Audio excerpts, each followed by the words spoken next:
Hey, Slater Crusaders, we're not going to break down every moment from the CNN anti-gun town hall, but I do want to share one moment just to prove that no one really wants to change their mind on anything, ever.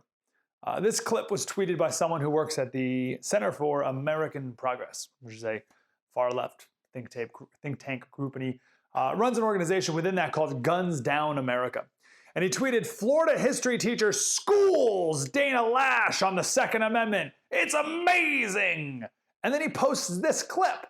So let's watch this schooling. Take note of the posture that this teacher takes, right? The scowl, chin up, chest out, an aggressive posture, which is a sign that she's not really asking a genuine question, but here it is. Now here's my question. I'm a history teacher. I ask my students to define terms for me.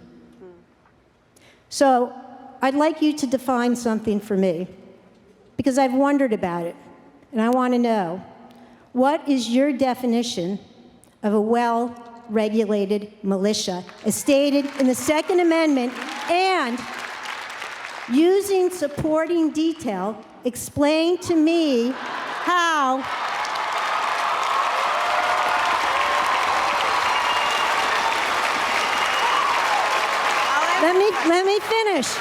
Let me finish.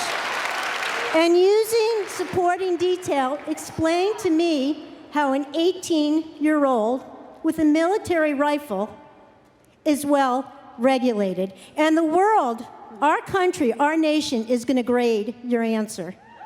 Well, by all means. I want to answer your question. George Mason was one of the founders, and he said the militia is the whole of the people. It's every man, it's every woman. That is who the militia is. In the context of the time, a well-regulated militia meant an American man, an American woman, a citizen of the United States of America, who could operate and service their firearm. Okay, so the question is, using supporting evidence, what is your definition of a well-regulated militia? And the anti-gun guy and everyone in the audience and every anti-gun person watching at home thought that that question was a schooling, right? Just like everything's got to be, you know, like a BuzzFeed headline, right? Like a smackdown, an obliteration, an evisceration, epic takedown. But they didn't want to hear the answer that Dana gave. They didn't want to hear Dana say, well, first of all, it's not my definition. It's the definition of one of our founding fathers, George Mason. And he said, the actual quote was, "I ask, sir, what is the militia? It is the whole people." So listen, I just mean this as objectively as possible. If anyone did any schooling, it was Dana schooling the teacher.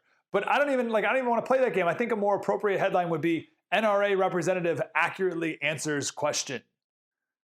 But that's not enough drama. Someone always has to be schooling someone or taking someone down.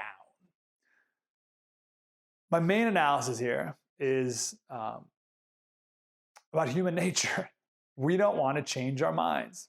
How can you watch that clip and think that the teacher schooled Dana? The teacher asked a question, Dana answered it. You may not like the answer, but it was an answer, right? People only want to see and hear and say things in order to prove themselves right. We all do it. I'll end with this clip from old British shows like 30 years ago. Yes, Minister. It's the old logical fallacy. All cats have 4 legs. My dog has 4 legs. Therefore, my dog is a cat. He's suffering from politicians' logic. Something must be done. This is something, therefore we must do it. But doing the wrong thing is worse than doing nothing. Doing anything is worse than doing nothing. Right. So first, something must be done. 2, this is something. 3, therefore, we must do it. That's where we are today. So how do you change someone's mind? I wrote a book about it. Go to Slater. It's called How to Change Someone's Mind. SlaterRadio.com. You can buy it there. It's $5. You'll like it.